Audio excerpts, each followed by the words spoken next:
So, we are now still in the middle of this process of me sort of getting you oriented. It's kind of like an orientation. Oh, okay. Like when you're in college. And I want you to test, have you and I known each other before this life? Huh. I don't know if I can get a signal about that. I kind of never believed in past lives. Well, see if you get a signal. Maybe you won't get a signal because you don't believe in past lives. So the question is, have you and I known each other before this life? Okay, well, I'm guessing I'm getting a yes. Okay, have... Not strong, but I'm getting it. I'm getting it, yeah. Have you ever killed me in another life? Oh, boy. See if you can get a signal on that.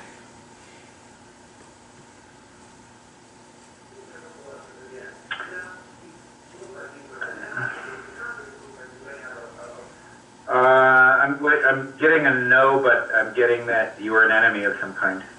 Okay, test, have I ever killed you in another life? Oh, that's different.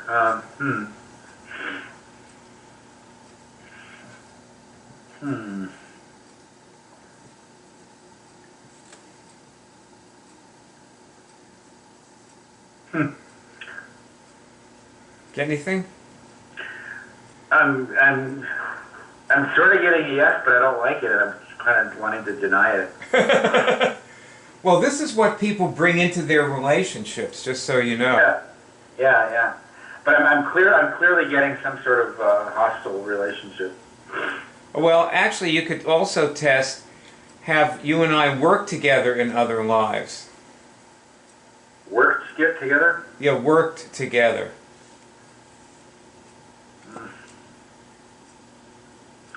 Yeah, I'm testing that there was some sort of some kind of, you mean like a business relationship or something? Well, actually, what I'm meaning is like any kind of work at all, any kind of cooperative, being on the same side kind of work. I'm getting that we were. Yeah, I'm getting a yes on that, and that somehow it went sour. Okay, have we known each other for more than one lifetime? Yeah, I'm getting that it's been like it keeps recurring. We keep reconnecting. Yeah, I'm getting that as like a thread. So this is yeah. This is what people bring into their relationships. So when you meet somebody and you say, "Oh my God, that's my soulmate," there's a reason for that. Doesn't necessarily mean the person's the only person in the world for you, but it can mean that there is a. Like at one time you took a vow, with that person. So now let's test some more things. Test for yourself, do I have any diseases or illnesses or dysfunctions in the emotional area of life?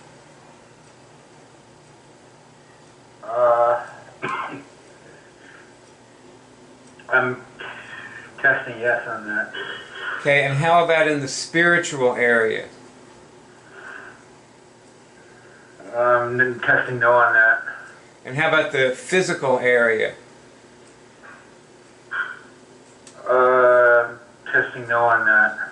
Okay, let's go into the hub on the web college.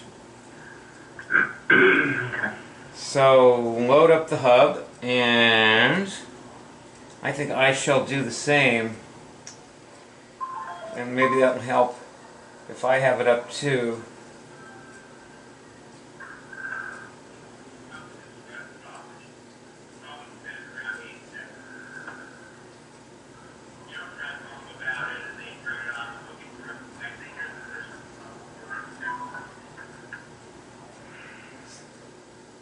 Sounds like somebody's watching something in the background. That was my that was your video on your homepage of CureDrive. Oh, I see. I turned it on. It kind of plays automatically, You go to curedrive.org, it just starts by itself. Now, last time when we talked about, the list of immune dysfunctions, and you went there and you saw that there were movies there. And if you remember, I advised you to watch those movies.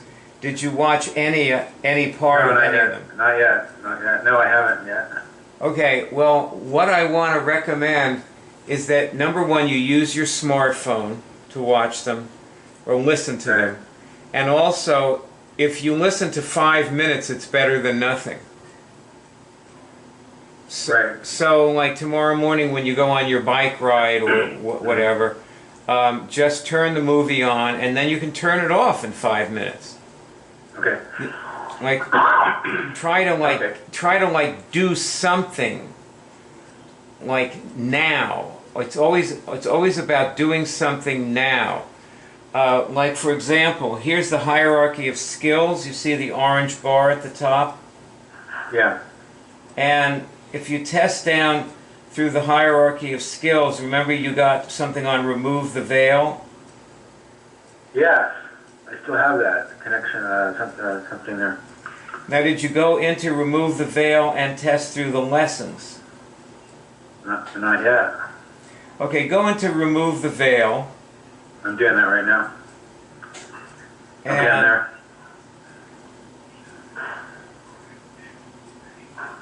Okay. okay, now you see there's a list of little bullet pointed things. Mm-hmm. I do. There's a lot of them. Yes. So go test down that list and see where your finger gives you a signal. It starts with alien or radiation incidents. And so you would test that, and then you just go to the next one and the next one and see if you get a finger signal on one. Tell me what it is. You want me to do the finger thing? Yeah. The finger thing will, instead of the finger thing is how you second guess your thoughts, because you have a lot of ideas, judgments, and thoughts that will interfere with you accessing the truth. And your finger will tell you, like, it's like a, dowsing rod. And it'll tell you where there's something, like, to look at. I hardly ever use my fingers because I think that I have the ability to get signals just without my fingers, but if you want me to, I will. Well, you do have the ability to get signals without your fingers. The problem is you also have the ability for your mind to interfere with, the intuitive signals you get. So the finger sort of bypasses that. So that's why it's good for you to practice with your finger. Okay, so can I do when I'm sitting? Yeah, give me sure. Instructions again. Absolutely. Just run your eye down that list and see where your finger twitches. Where twitches, okay. Like sort of put your attention on your hand at the same time you're running your eye down the list. Okay. So you go from alien irradiation, alternate selves, antichrist, assault, attack signals, color clearing. They twitched on attack signals just now. Okay, good. So click on that. Okay. And let's see what... Now there's a lesson here. And it says, do this. Access 6 of the most common signals you get indicating that you've been attacked. Some examples are hurrying, overeating, being defensive, a headache, a certain kind of intuition, and so on. Sometimes intuitions are signals of attack. Okay. So just think of things that happen to you or that you do that might be signals you were attacked. And test them, and don't say any of them until you get a signal on one. And then tell me what you got a signal on. Okay.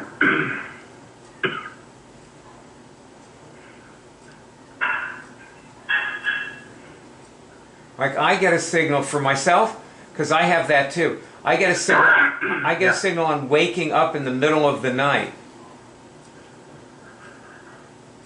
So when I wake up in the middle of the night, it probably would be prudent for me to check myself and see if I was attacked. Usually I feel pretty good when I wake up in the middle of the night, and I wouldn't dream of thinking that I was attacked. So this would be a new, line of inquiry for me. But that's good. I learned something now from doing this with you. That's the way it works. We teach somebody else and we learn something about ourselves. Okay, I'm testing on it now.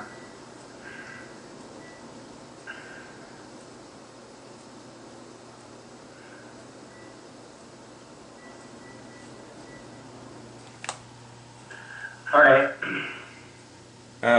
Did you get something? Yeah. What? With withdrawal. I withdraw to my own.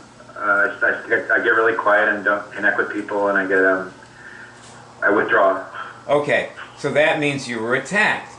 So Right. so now when you're withdrawing, you would ask questions like who attacked you and why, if possibly, and so on. Right. And you'd learn more about yourself and the people who, the people who you associate with. Right. And it's this kind of continuous, it's really, what this is about is just learning more and more and more about yourself each day. And then when you find something wrong, you can remove it. And if you find something that's missing, you can install it. Yes.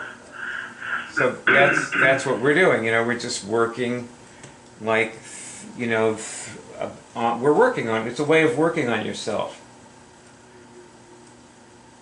Well, in the case of my withdrawal, when I feel attacked, I need to install something. Okay, what is it you need to install? Do you know? I need to install a sort of a shield. Okay. I need to install a shield that protects me from the perceived attack, so it doesn't serve me to the point that I have to withdraw. In other words, I can let the attack bounce off the shield, and I can stand my ground.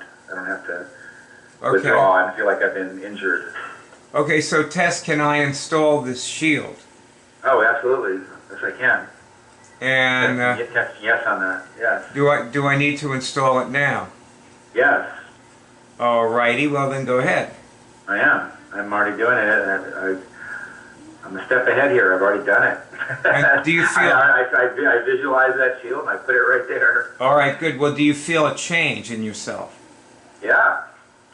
Now that's smiling, and I'm smiling, and I hope my energy lightened up. all right. Well, good. So that's what this is all about, And Yeah. maybe in this way I can make it up to you for the times that I've murdered you or done other terrible things to you, like by giving you this ability, Well, because at that time I didn't have this ability. Right. So this has become my life's work because it's helping me, end my karmic, debts, with people, for one thing. And I'm feeling, as I installed that shield, I felt a degree of forgiveness to you. Oh, good. Well, there we go. See? So that now you know why I've been doing this so diligently all these years. Right. Plus you feel better, so you can see what it's like to feel better, and it's made me feel better, and so that's another good reason to do it. Well, as I feel better about myself and about my strength and my ability to make myself immune to, in this case, attack, then I have more capacity to forgive, because I'm less threatened. I feel safer, and so I can forgive. I don't need to defend myself as much, and so I can use my energy to forgive. Yeah. Well, now here, just let me give you like another tip, okay? So let's work up an imaginary scenario. Like it's in the morning, and you go to the hub, and you find this lesson, and you do what you just did, but you don't actually you're not sitting in front of your computer. You access the lesson on your smartphone, and once you see the instruction, you start pedaling your bike, and you actually put up the shield while you're pedaling your bike and doing your exercise, and then like so really you've looked at the web college for around 90 seconds. Like that's your time investment of looking at the web college is about 90 seconds. But you may spend all day checking yourself for attack signals, putting up your shields or the shield, and finding, other symptoms. Like one of them was withdrawal, but that doesn't mean that's the only signal that you've been attacked. There may be other signals. Right. So, you're working with your client and suddenly you feel like you're doing some behavior, like you're hurrying, let's say, and you think, gee, there's something going on here, and you check, oh gosh, somebody attacked me, it wasn't my client, it was this is psychic attack.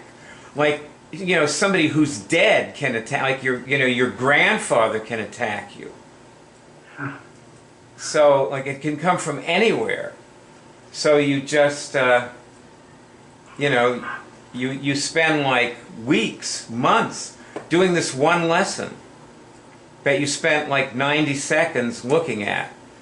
And at some point you may go back to the lesson to get more information so that it all becomes a little easier. Like, for example, I was looking at it a second ago, and it had a thing. Here's a good question for you to test. How many signals did you receive today but miss at the time that indicated you had it? See, another thing is you could be attacking somebody. It doesn't have to just be somebody attacking you. You could damage yourself as much from attacking somebody as from them attacking you. And you have to like turn off, because a lot of attacks are automatic. And also we attack people because we're trying to help them.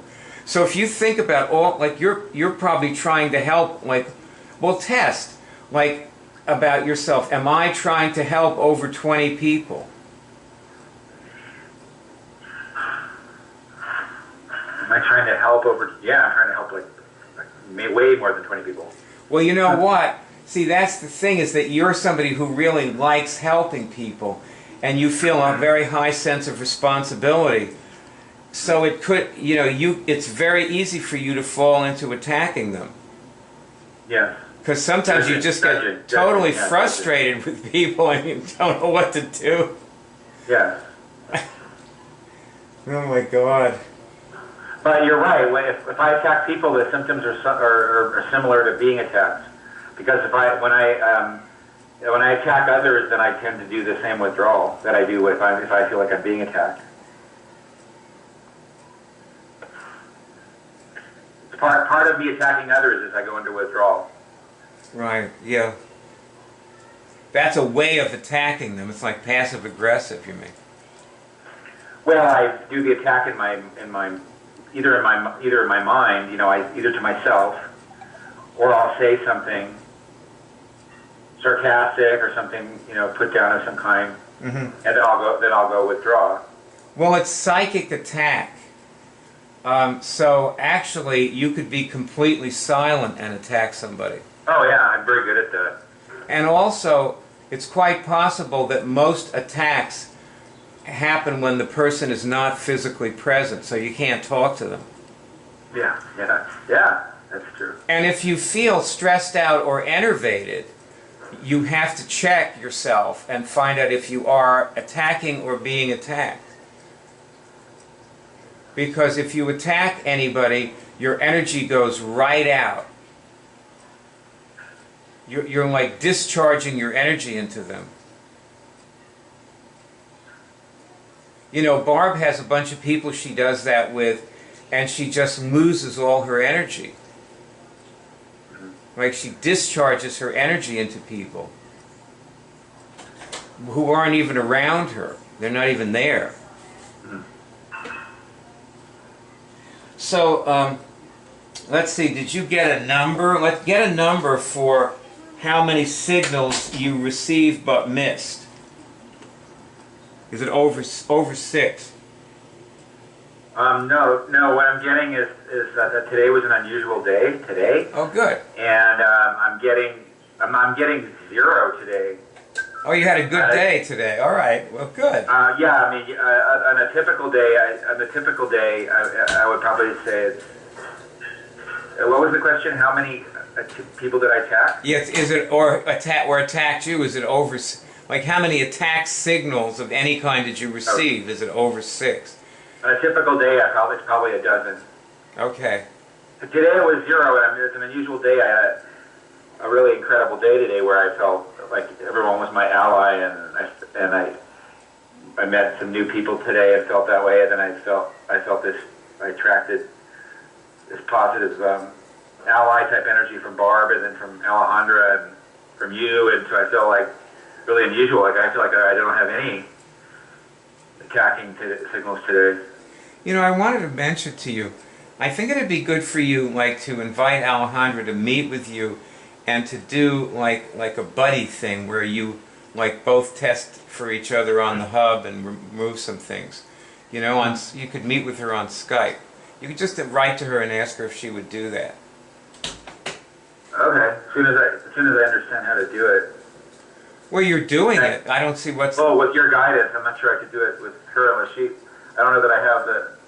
Well, she'll help you, and you know, you're actually a pretty quick study, so you could probably...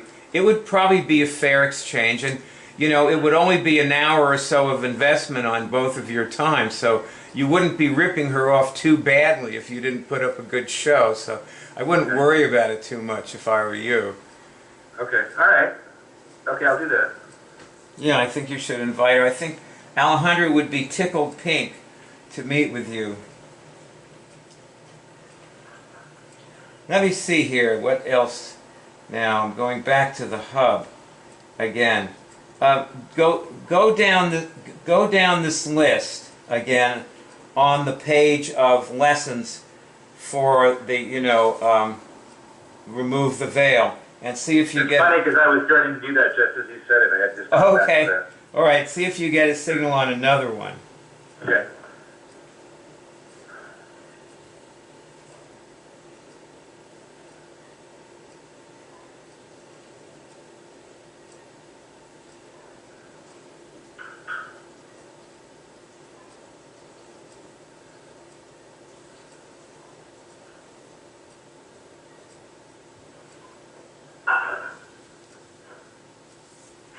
I'm getting one on defeats, having nameable. Okay. I'm not even sure I understand it, but I'm getting that signal on defeats. Okay, well you can, after we finish speaking, you can, you know, go into the lesson and see if it makes sense to you and work with it. And also, by the way, you know, Barb's a good resource for you. You can always call her if you have questions too. Okay. She doesn't use the hub much, so it'd probably be good for her to get some questions from you about it. Get her on her toes. Okay. One thing about Barb, though, you know how intuitive she is. Like she can always figure this, like just see into this stuff and come up with an answer that you know that you can you know help you. Yeah. Barb often is on to me before I am. You ain't kidding. One thing she'll tell me what I'm doing, what my shtick is, you know, and I'll deny it at first, but then I'll realize that she's right. Right. Well, that's what I've always liked about Barb. You know, she's a good influence on me. Barb. Well, she keeps me on my toes, and I feel like if she's not saying anything, then I must be in a clear place, you know, and because if I start running some game or, you know, running some thing, then she'll call me on it right away. She's very reactive. I mean, she's very sensitive. She's like she's very sensitive. If I start playing some game or doing some manipulation or trying to, get at something in an underhanded way, not being clear, not being honest, she'll detect it immediately. She's like a litmus test for clarity. That's right. Well, so many people do this, and they like get a password or whatever, they want to cure something, but they can't seem to really like go at it. And I've kind of given you the keys to going at it, which is, just to keep exposing yourself to it all day. Interact with us on Twitter, turn movies on and listen to them for 20 minutes or 5 minutes or whatever while you're driving somewhere, and just keep the exposure up. Now, do you feel like you want to do that? Yeah, I do. Yeah. Okay. So the only thing we can do is just wait and see how that goes. Like whether you do it or not. Do you know what the Cure Team is? No. Well, it's a very small group of us who are committed to tipping Cure into global consciousness. And we train ourselves to do that. So, usually we invite people to be on the Cure Team who've been doing this for a long time. And the other day you were telling me that you've been doing this for 9 years, so it seems to me like you're eligible to be on the Cure Team. Doing what for 9 years? This kind of intuitive accessing, Like getting signals. Well, but you told me Barb showed you how to do it like 9 years ago. Yeah, she did, and I just haven't called it what you call it, but I get signals all the time. I'm very in touch with the signals that I get. I usually, right, for example, if my mind thinks that I don't really know what I want or I can't make a decision, usually that fact I know. I really know. I usually get a signal and I know what the signal says, and I almost always get a signal. It's rare that I don't get a signal on when there's a question or it's true. Well, if you think you'd like to be on the Cure Team, you don't have to like decide about that right now, but if you think you'd like to be on the Cure Team and you feel like aligned with the purpose of it, I'm open to having you on the Cure Team. I don't consider you a new person. To me, okay, well let me think about it. I'll find out more. I need to find out more about it. Should I ask Barb about it? You could ask Barb about it. You could ask Alejandra about it.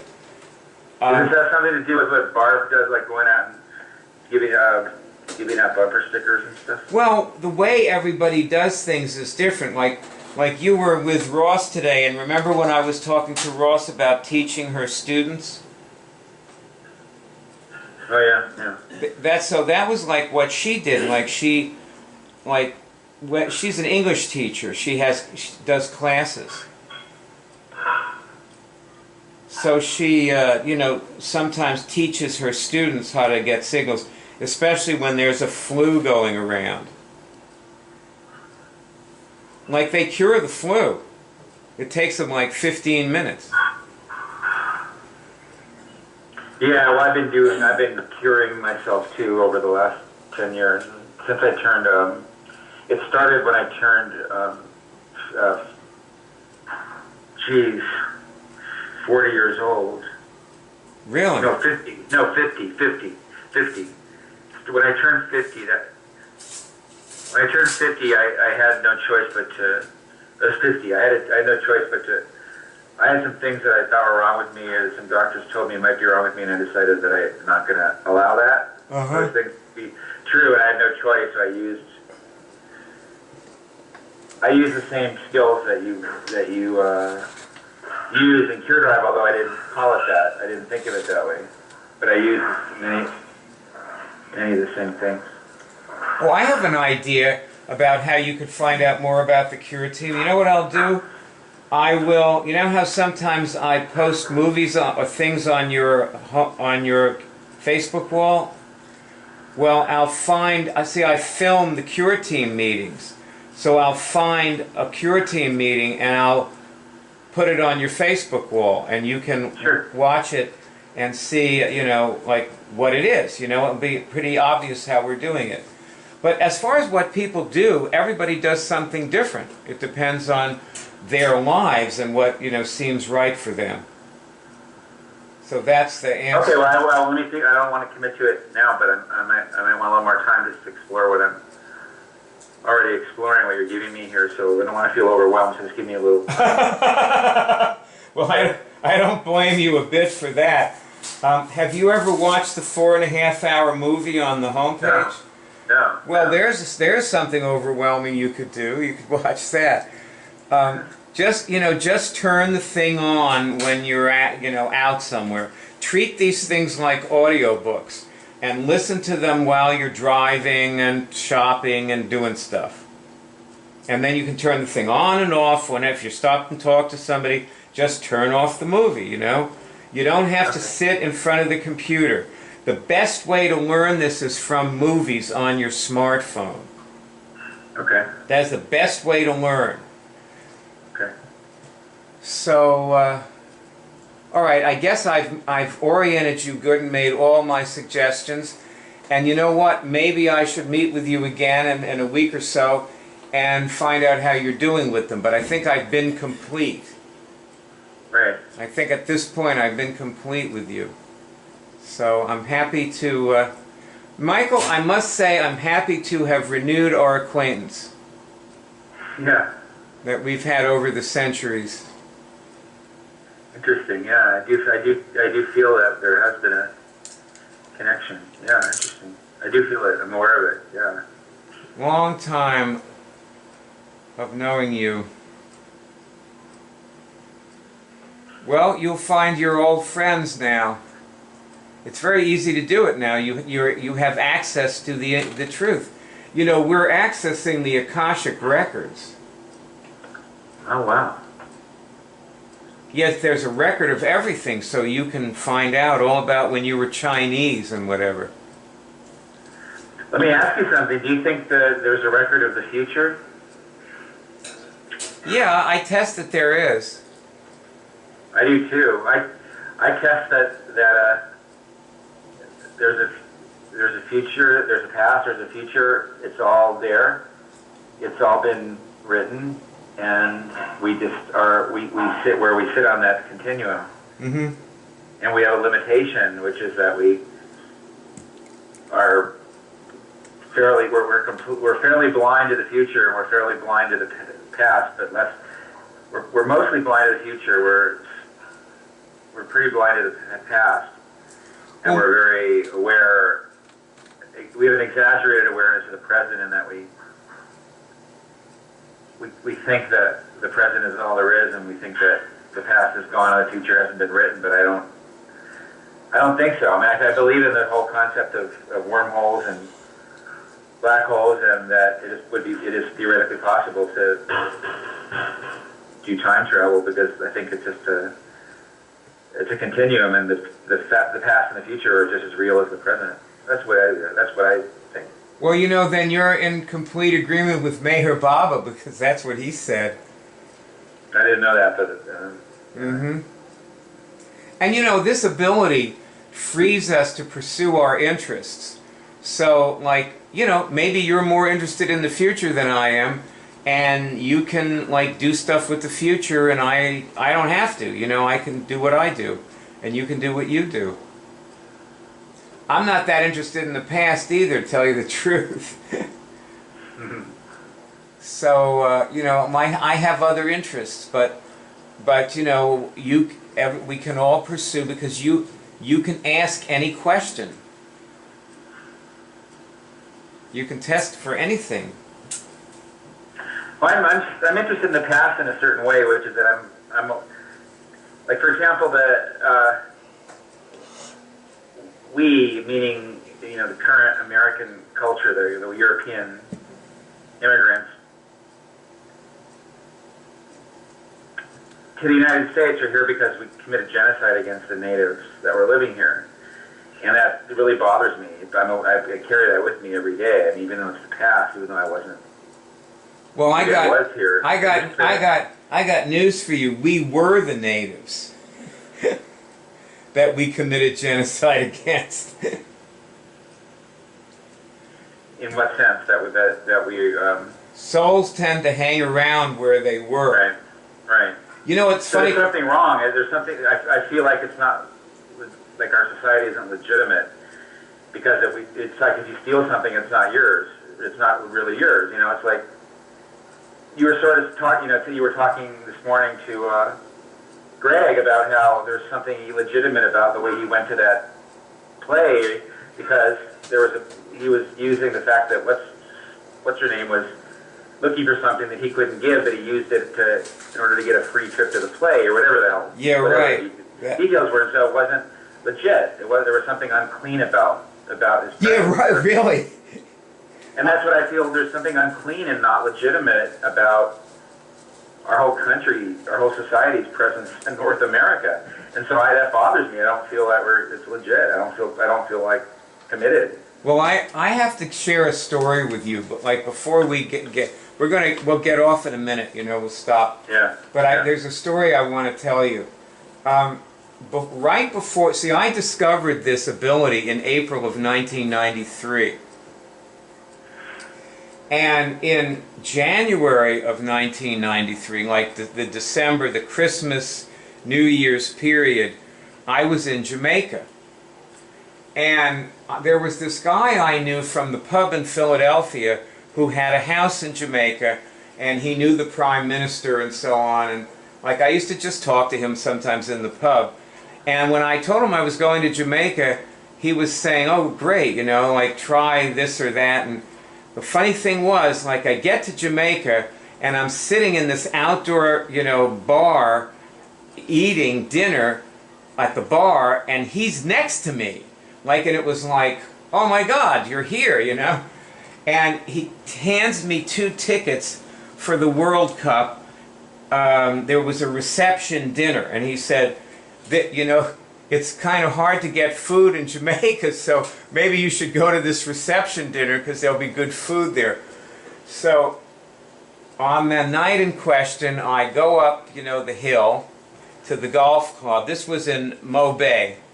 And I went to, the clubhouse where the reception was being held. And sure enough, there was good food there, and I'm hanging out and talking to all these people. Most of them were Jamaicans.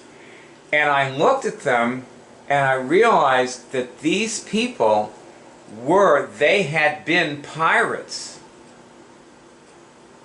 And that's what they looked like. They looked like crews of pirate ships who got killed there and were stranded there. And they stayed there. And they kept reincarnating over and over and over again in that same spot. And their faces and the way they were dressed and everything, it was the weirdest experience. And I had never gotten a signal in my life of the kind we're getting. I have to tell you my other story about getting signals in 1967, but I just intuitively could see, these were the people who got massacred at Bloody Bay and all the other, incidents where pirates got killed around those waters, and they just were hanging out together. So that's the way it works, people don't change much from life to life. So, if you felt like I was a bad person or you didn't like me, it's probably why, because, you would expect that I haven't changed since the last time you saw me, 100 years ago or something, whatever it was. And if I have changed, it's really only a result of being able to do this. I think that I really have, my friends tell me that I really have changed a lot in the past 20 years. And this lifetime might be a big change for me. It might be a real move forward. I asked Meher Baba to give me this.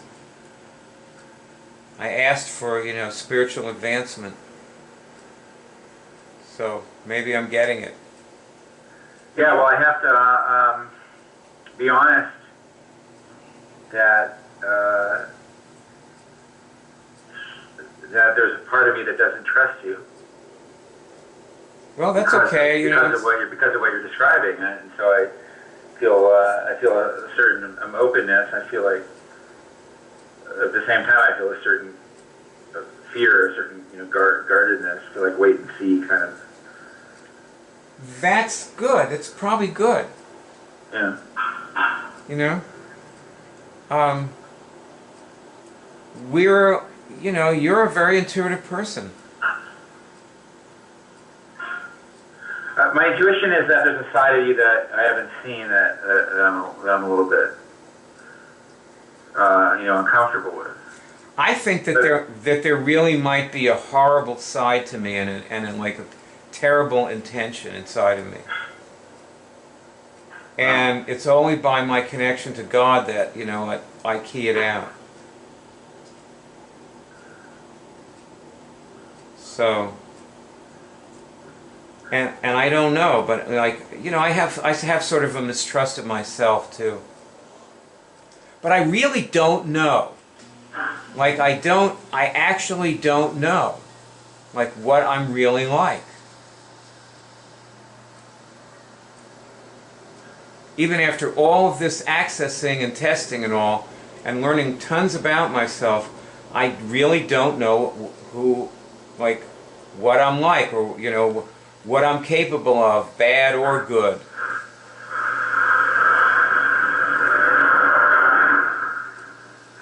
So I just have to keep sort of testing myself, I guess, and put myself up against it. Yeah, well, it's, that honesty from you is remarkable to me. That rather than responding to me by saying, "Oh no, there's no bad part of me. You must be, your intuition is questionable. The way you responded was so honest that in a way, it doesn't eliminate the whatever distrust I have, but in a way it makes me less threatened. I feel less threatened because at least you're honest." Well, I'll tell you something that's kind of interesting about me. See, I'm looking back over my life right now, and I have never done anything ostensibly really terrible, that anybody would think was awful or anything. But when I look at myself, I think, yes, but I have actually never been tested.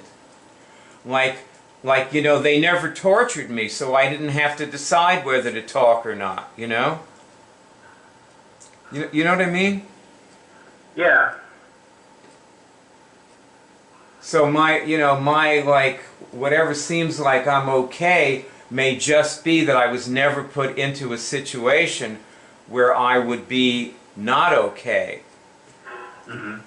So, because isn't that what it is? Is people get put into situations and they're just, that's how you get Nazi Germany. Well, right. It's situations that bring people to their edge, or unusual situations where people get tested, to see what they're really about. Because in perfect conditions, we can all kind of run a middle ground and appear to be benign. But when we get in situations which trigger us or test us in some way, then we could reveal ourselves. Is that what you mean? Yeah. Did you ever read Hermann Hesse? No. Well, he wrote a book about this guy who was a teacher, and finally, his student is drowning, and he jumps in, to save the student, except he can't swim, so he drowns. And the thing is, he would rather do that than flunk the test, because he probably felt innately that there was something really wrong with him. So he didn't want to live with it for the rest of his life. That's why he drowns.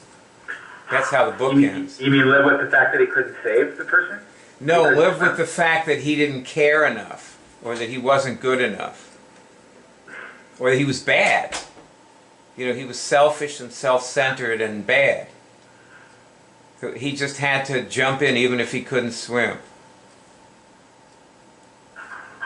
That makes sense, because he must have known that he couldn't swim.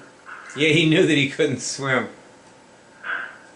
I think. I don't totally remember the book. I probably read it like 45 years ago or something, but anyway. Oh my God. Well, thanks for, thanks for inspiring me to tell the truth about myself, because it helps me, and I feel, a lot cleaner later. Like tomorrow, I probably will feel better for having spoken to you, Michael. You're a good person. Thank you. Thank you. Yeah, I saw your picture of your brother. Oh, do we look alike, do you think? Yeah, twins. Are you twins? No, but that particular picture really brought out the similarities. How old are you? I'm 58. Oh my God. So you're 10 years younger than I am. Well, you have a wonderful evening, and I will see you, if not before, at the meeting on Monday, I guess.